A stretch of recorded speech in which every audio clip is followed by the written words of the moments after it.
So Google Ads is a pay-per-click service. Essentially what that means is that your budget is spent when a user who sees your ad, clicks on your ad and visits the landing page or makes a phone call. So it's primarily used on the Google search platform. We do have expansion on other Google services in the ecosystem, such as Display, Gmail, YouTube, and such. But mainly, we're utilizing Google Ads on the search platform. And these ads are shown based on intent and behavior. So if someone has to make a search query, they have to Google the keyword that we're currently serving in the account itself for our ad to appear. This helps increase intent overall. There's a direct correlation from someone looking for apartments in Atlanta and then our ad being served to them as well. So really high intent service that we offer for Google Ads. And I'll run through kind of just in general what the main campaigns are related to our Google Ads as well.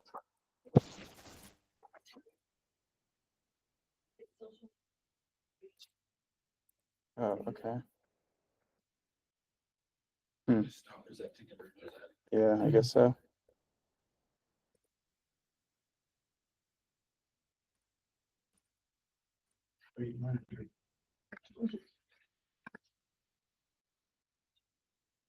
Is that good, Lindsay? Okay. Sorry about that with the virtual folks.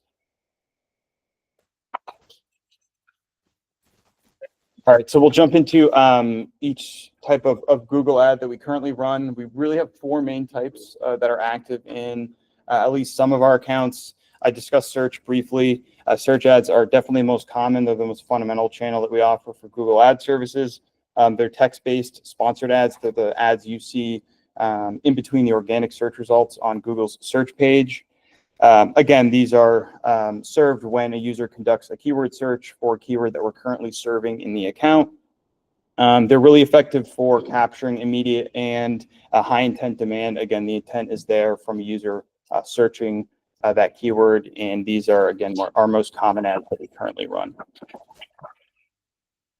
We have display ads as well. These are more visually appealing. They utilize high quality images and video to broadcast to different websites and apps outside of Google's ecosystem. So if you see banner ads on maybe an article you're reading, that's what the display advertising is. We'll utilize this generally just to increase reach and brand awareness specifically. It's usually not used to generate leads. It's more for lease-up properties or new developments if we're trying to get our name out there a bit more and increase the digital presence as a whole.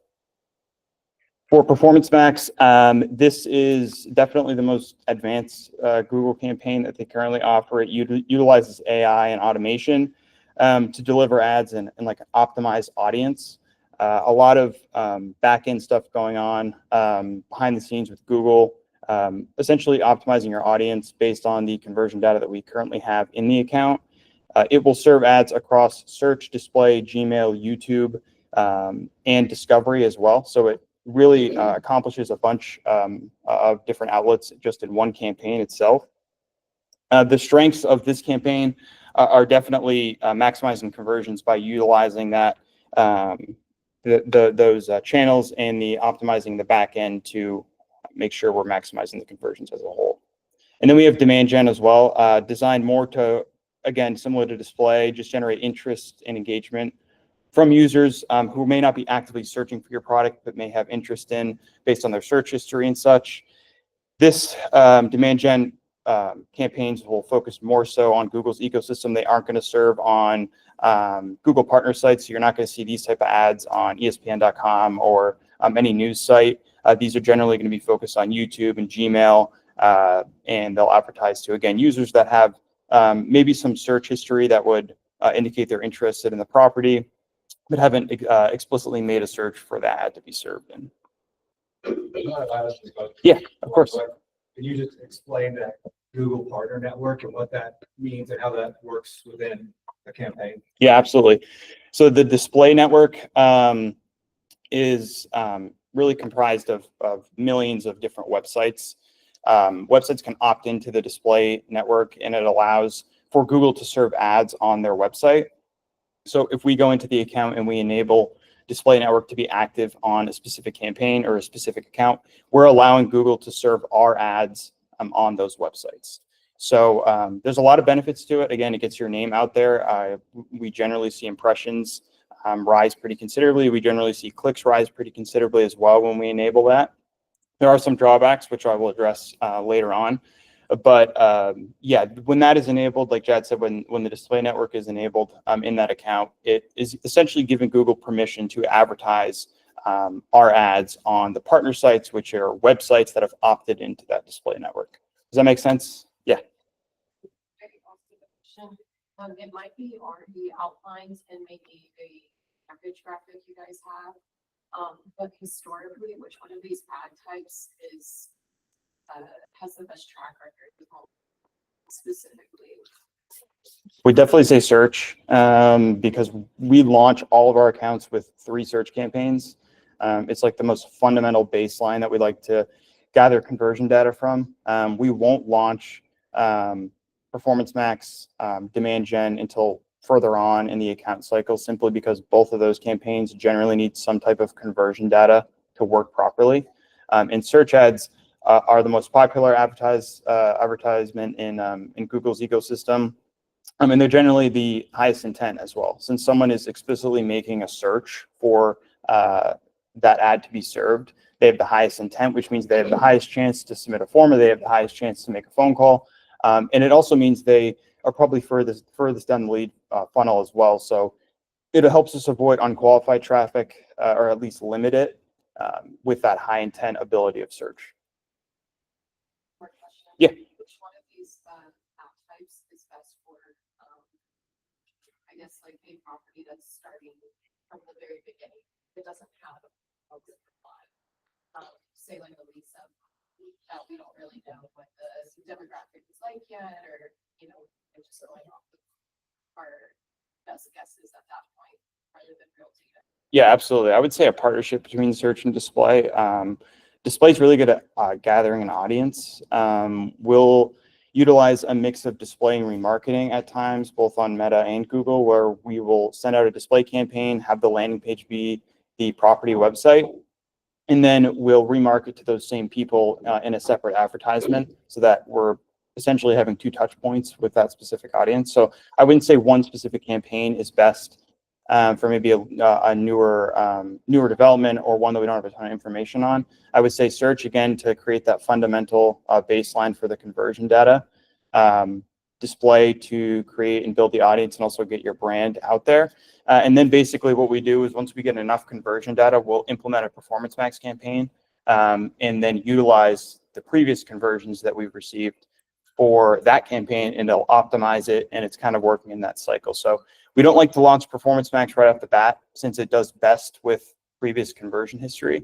So the search would gather that previous conversion history, and then we'd send that into Performance Max. Question.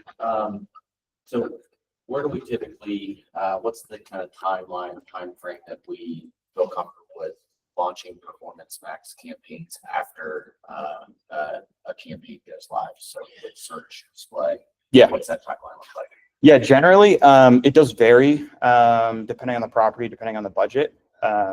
We usually set the Performance Max implementation at around the 60 to 90 day mark, so within that 30-day time frame.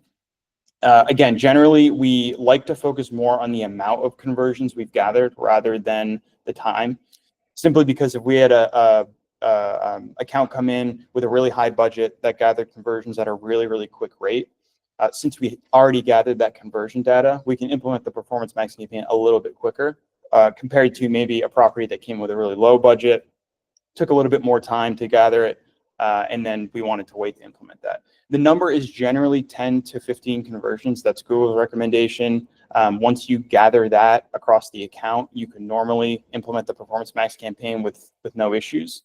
And the real drawback of implementing it too quickly is if you don't have enough conversion data, or the conversion data isn't zeroed in on the correct audience.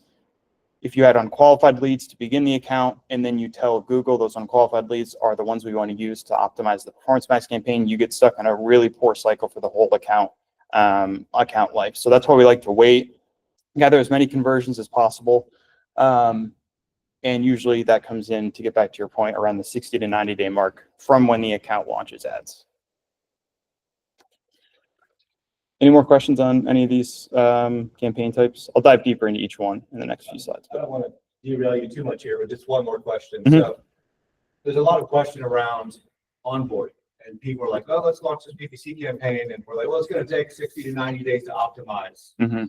It takes some time, and people don't quite understand what that means. So what does it mean when we're optimizing a campaign, and what are we targeting to optimize? Yeah, so when we launch a campaign, and there's a section on this later in the presentation, but I'll kind of address it now. When we first launch accounts on Google, bottom line, 2 weeks, there's a learning phase. That's what Google utilizes. They have a 2-week learning phase for any new ad account. It's simply because they're not aware of what type of ads we're trying to serve, who we're trying to target. They have to make sure that the ads we're serving and who we are saying we actually are, if that makes sense. So they don't want us utilizing keywords that aren't related to the account or what type of service we're trying to offer. So they have their own cycle that they go through. That's about 2 weeks. The next 2 weeks, which would complete the 30-day mark since the account launch, we like to keep the ads totally clean of any major optimizations, since that is the first 2 weeks out of the learning phase. And once we get to the 30-day mark, and I'll address it later in the presentation, we have specific optimizations we make at each milestone. And that's just contingent on the account, basically giving the account enough time to gather all the keywords or spend on all the keywords, gather all the keyword data, gather the data within the ad groups as well in each campaign. If we don't give it enough time and we start optimizing too early, basically we're not giving each keyword the ability to spend, we're not giving each keyword the ability to perform.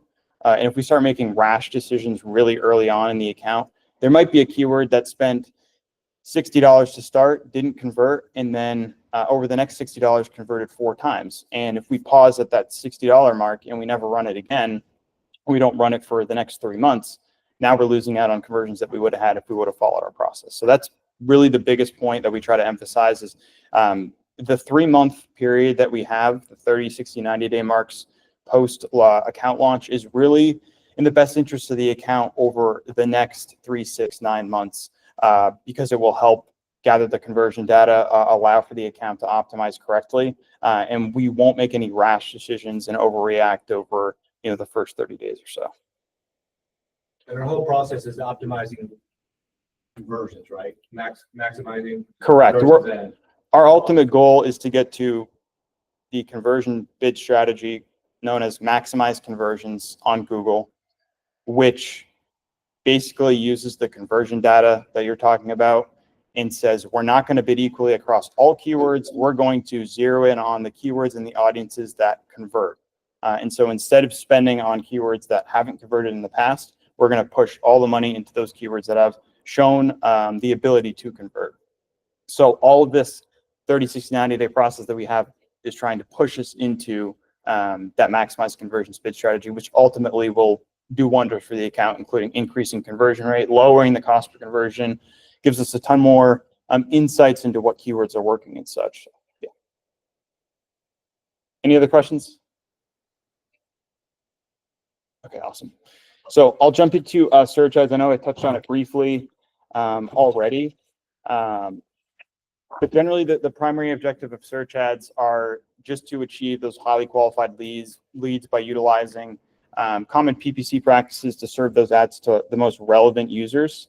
Again, we implement Performance Max. We implement search ads generally right from the start. We have 3 campaigns that we utilize, all targeting different audiences in different locations. The campaign strengths, we're able to precisely target who we want. We're able to edit location targets within these campaigns. We have immediate visibility since we're using a PPC bidding strategy and the ad service is PPC. We're able to essentially pay for the visibility at the top of Google search. And so instead of your organic website and your property website that may take a bit to ramp up, Google Ads allows us for that ability and to pay for the keywords that we want to rank for. It also allows us the flexibility to edit the ads whenever we feel fit. like I mentioned, we have our 30, 60, 90-day process, but post 90 days when we're editing the ad copy and making changes to keywords, all that is based on the data we're seeing coming in. We're able to analyze each individual ad that's being served. We're able to analyze each individual keyword that is being served as well. So we can get really granular with it. This campaign type, the search ads that we run, definitely has the most data available to us compared to Performance Max, display, and demand gen. And that's one of the biggest strengths of this campaign type, and it's why we utilize them right from the start of each campaign. Some limitations, there are limitations with the search ads as well. Potential for high cost because we have a lot of competitors bidding on the same keywords that we are. We're all trying to target the same audiences. The higher competition, the more it'll cost for each keyword and the more you'll have to spend to gain a user from that search query. So there is significant potential for cost to rise rather quickly. It's something we've run into before where keywords get into the $10 to $15 range just for a single user to click on the ad. And we have common practices that we discuss in the paid media team where we don't like to go above a certain cost per click based on the budget that we have for the property. But it is a significant limitation for search ads since the competition is very high.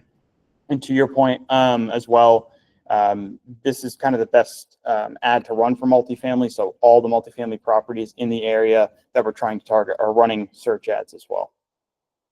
Tying into that, the intense competition is clear. I don't need to run through that again, but that all the properties that are in the area, all the properties in the city or town that we're running ads in are likely doing the exact same thing and trying to target the same users you are. So that's where we have to jump in and make sure we're analyzing the keywords on a daily basis once we get past that 90-day mark and make sure we're targeting keywords that are converting and that don't cost too much. So the intense competition is something we always have to keep an eye on, both on the branded side for competitors trying to bid for our branded keywords and then also the non-branded keywords that we're utilizing as well. And there are some visual limitations. There's not a ton of images or video used in search ads. We are able to implement image ad extensions, which basically pull directly from the landing page that we're using and utilize those images next to the search ad. But it's a really text-based ad. So any sort of new photos or new videos that we've done at the property, those really won't be utilized in search ads. So it can limit in that sense where people may just see a bunch of words and a lot of verbiage, and that might steer them away from clicking on the ad. But the visual limitations are clear in the search side. And there are other campaigns such as display that would utilize the visual elements of your property a bit more. Any questions on search ads or any of the points that I addressed in terms of strengths or limitations?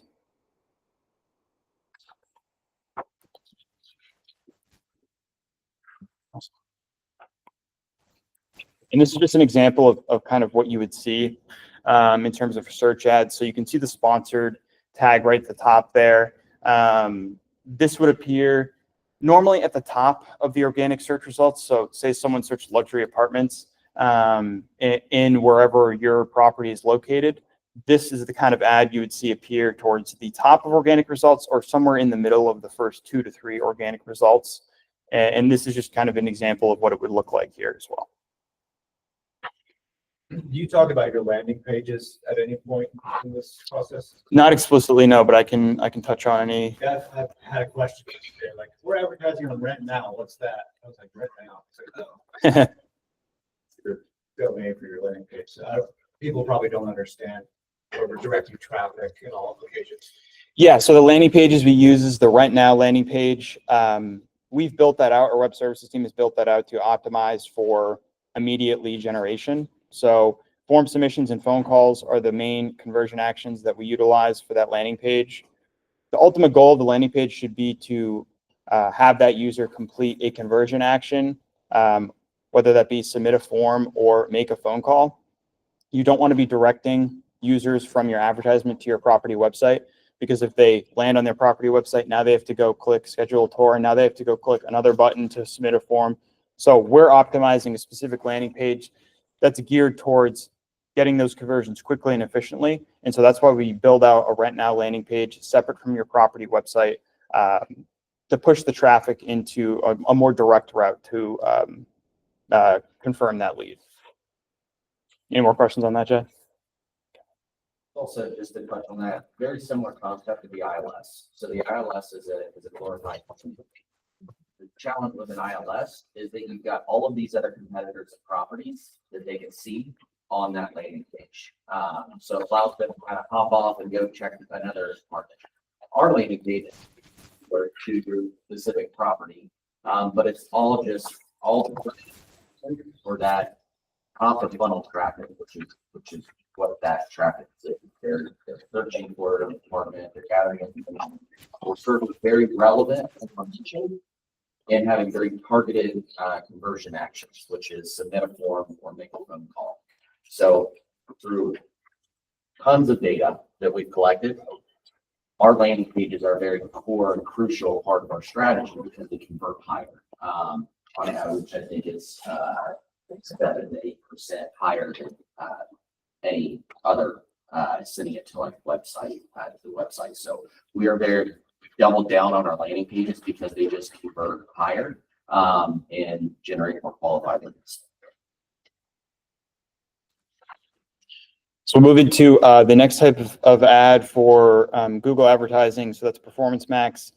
The primary objective of Performance Max is to maximize those conversions by using that Google AI and automation that I talked about earlier to serve our ads to qualified users across the entire Google network.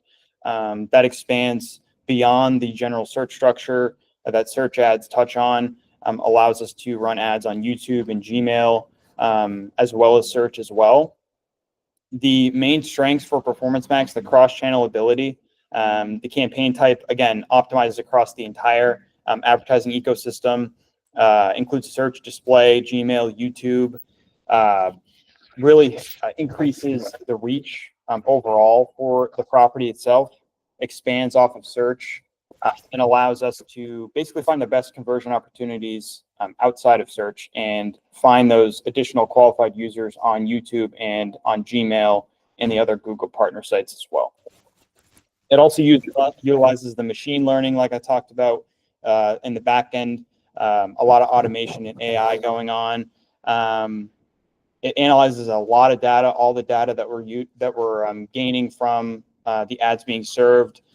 It optimizes in real time. It learns the different combinations of ads we're serving and the audiences we're targeting, the different channels we're delivering on, and optimizes the campaign itself to make sure we're getting the most conversions for your budget or for the budget we have allocated for that campaign. And one of the other kind of hidden strengths of Performance Max is the unified management. It allows us to focus on one campaign and manage one campaign by but still kind of target all different users on all different Google search partner sites. So when we're able to use that unified approach, we can make one change to one campaign and it can affect a ton of different outlets. It can affect the YouTube ads that we're serving. It can affect the Gmail ads that we're serving. And that just helps, again, with the complexity of managing a bunch of different campaigns. We can kind of uniformly put that into one campaign, the Performance Max, and allow it to allocate that budget dynamically based on the conversion data that it's seeing. There are some limitations similar to search. They overlap a bit in terms of limited control because there's a high degree of automation. The AI-driven automations make it a little bit difficult for us to make significant changes to Performance Max campaign. A lot of it is done in the back end, and we place our trust in Google to serve our ads to the most qualified users. So specific placements, the audience targeting, individual asset performance is not as granular as search ads. So we kind of have to do a little bit of a trade-off for the automation that Google provides us on this campaign type. It's Google's most popular, I would say at this point, one of the most popular since it's one of the newest campaign types. So it attracts a lot of competition similar to search as well. A lot of advertisers, multifamily properties in the area and in general are vying for those same placements that we are on the Performance Max campaigns. So it can impact costs similar to search. Cost per click generally isn't as high on Performance Max, but the competition is usually a bit higher. So we'll always have to keep that in mind, similar to search, to make sure we're limiting the amount that a Performance Max campaign is spending. And then also similar to search, the visual limitations, we are able to utilize a bit more imaging and videos in Performance Max, but it still doesn't emphasize the image or video aspects of your property. The primary optimization for this account is to maximize the conversions. So it might not prioritize the most aesthetically pleasing ads that we're serving or brand aligned placements either. So other options might drive more conversions that don't look as visually appealing. And since we're optimizing for the conversions in Performance Max, it's going to serve those ads. So again, if we're trying to push for the high quality images and video that we've recently taken at a property, we'd want to focus more on display than Performance Max, since it's optimizing for conversions and not aesthetics. Any questions on Performance Max? You tend to have an allocation of, if you have a $2,000 budget, you allocate X amount towards Performance Max in a campaign? Generally, we like to start with about 10% of the budget. That's for a couple of reasons. One, it's supposed to partner with search. It's not supposed to take over as the main campaign type. And we've probably run into this before. Number two, the increased number of unqualified leads that could come from Performance Max is also a worry as well. So we don't want to shove 50% of the budget into that campaign and then we see unqualified leads shoot up. We like to start low, see what type of effects it has on the leads coming through in the CRM. And then if we don't see a large increase, then we can kind of bump up the budget a little bit more with Performance Max. But yeah, ultimately we try to limit to about 10% of the ad budget, just because we want to make sure it's working in partnership with search. Search needs a lot more budget because it's utilizing the PPC services where we're bidding on keywords and such. Performance Max doesn't utilize that. So we always want to make sure we're keeping search in the main focus and have Performance Max as an additional campaign. Why would it generate less qualified leads? Well, a couple of reasons. The intent isn't there from a keyword perspective. So a user does not have to search a keyword or a search query for the ad to appear. Google's going to utilize their own AI optimizations and automations to determine whether users are qualified or not. So there's some gaps in their serving process as well. Since search ads are the highest intent, because a user is making a specific search for a keyword or a search query, any campaign that doesn't utilize that is going to come below in terms of intent. So when the intent drops, you're likely to see additional unqualified traffic. And we're not able to see where exactly Google's serving our ads on, since they're serving them across their display platform and Gmail and YouTube and such. We can't get a ton of different insights into where our ads are being served. So there's potential where our ads may be served on certain unqualified websites and such. Any additional questions on Performance Max? You pretty much have this active on all of our campaigns, Yeah, right? good majority, yeah. And this is an example of what the Performance Max ad would look like. There's a lot of different types of ads for Performance Max. Again, they're served on a lot of different Google ecosystem parts. So this might look a little bit different than what you would see on a Gmail ad being served or YouTube ad being served. But this is a good example of kind of what you would see on a Performance Max ad, or what a user would see. For display, we'll jump into the next campaign type. Like I mentioned, the display campaigns generally are best for utilizing really engaging images and video. If we had new video done at a property and we're trying to advertise that on our ads, this is where we'll implement a display campaign to get that video out there. Increases overall brand awareness and drives traffic to the website generally. When we do run a display campaign, we do like to push the traffic more towards the website, since the objective of a display campaign is not to gain a ton of leads. It's not optimized for conversions. We're okay with pushing the traffic to the property website itself. You'll see a large increase in overall reach, since on the display network, like I mentioned, millions of websites are in that display network. So Google's allowing us to serve our ad on those partner sites. You'll see impressions and clicks generated at a great rate from this campaign type. Really cost effective. You don't need a ton of the budget allocated for a display campaign to operate and meet its goals. And then, like I mentioned earlier, the retargeting capabilities. If you're focused on driving traffic to the website for a new development, we can take that audience that we've built from the display campaign and then use that in a remarketing campaign for Google Ads as well. So there's a couple different boxes that a display campaign can check that Performance Max and search campaigns fall a bit short on. There are some clear limitations for display campaigns as well. Much lower click-through rate. We don't like to use our typical KPIs with this campaign. You're not going to see a high click-through rate simply because the ad's being served to millions of users.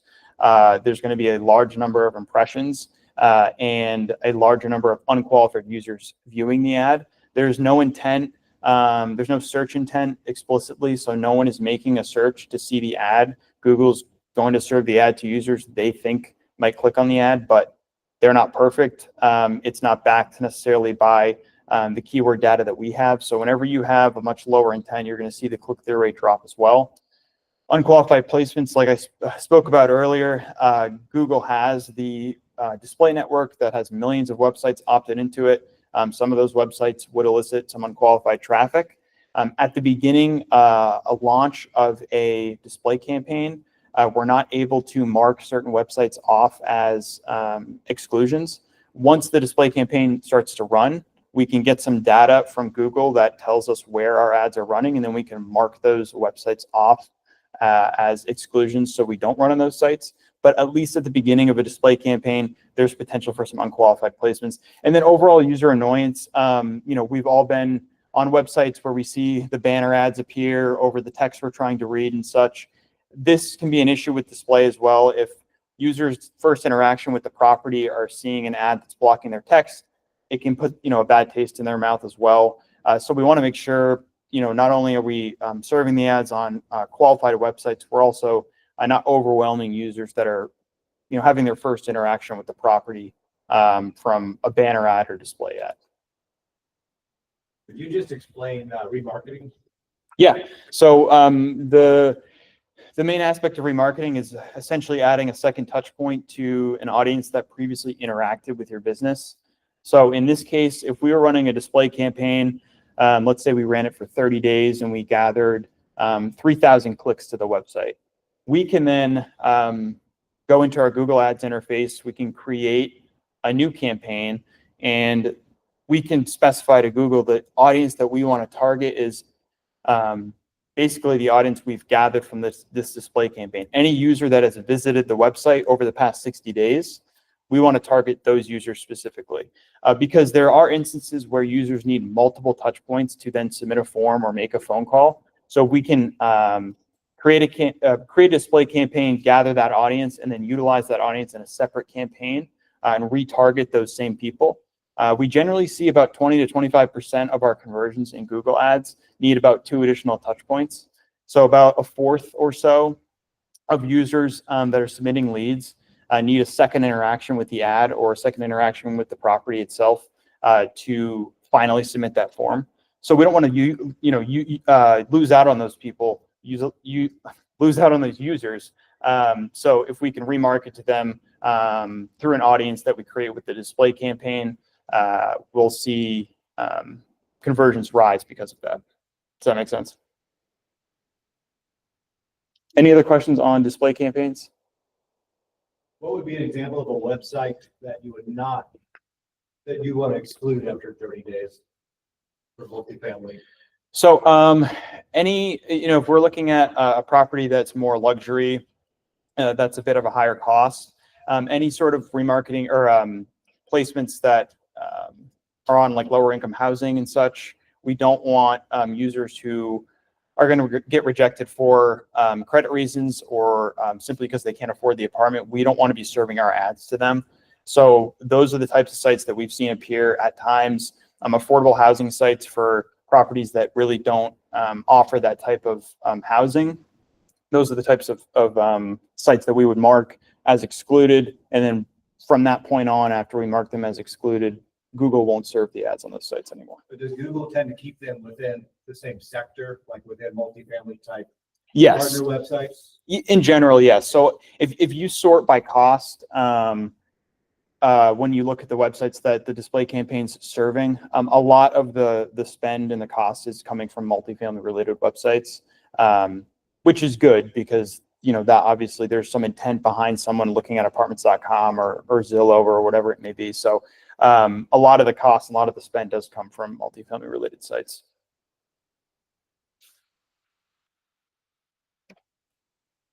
And this is an example, like I mentioned, you know, if someone's reading an article and they see this type of ad appear, this is what's known as the display ad.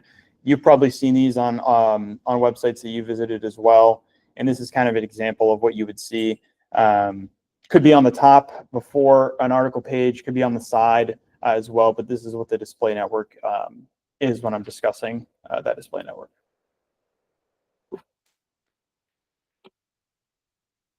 And then next we'll talk about demand gen. One campaign that we don't utilize as much as the other three. Similar goals to the display ads as well. It's generally built to bring awareness and interest to the property itself. Focuses more on YouTube, Discover, and Gmail. Again, these are all Google partner sites. So any Google-owned platform, these ads will be served on. It doesn't touch on the display network. It's not going to be served on different websites or the millions of websites within that display network. These are focused more on Google's ecosystem and the partner sites.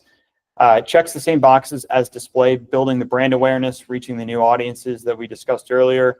Also allows for a generally really strong flexibility in terms of optimizing, gives us great insights into what type of ad combinations and ad copy is working. Some of the limitations, there are some complex optimizations. With the flexibility, there is a lot of data to look into, so that can cause some issues at times. Unqualified placements as well, even though we're not utilizing the display network in the demand gen campaigns, there is potential for some unqualified placements with users that are seeing these ads that may be deemed unqualified or may elicit an unqualified lead. And then you need a bit of a longer time for results. The ultimate goal of demand gen is just to generate demand in general. That's a little bit different than the display network and the display ads. So it takes a little bit more time for the demand gen ads to run and generate that demand. This is definitely the accounts across Reply generally don't use these campaigns a ton. We usually focus on the first three in general. But demand gen does have its place. It checks a lot of the same boxes as display as well. And yeah, that's generally the overview of demand gen campaigns. Any questions on this campaign?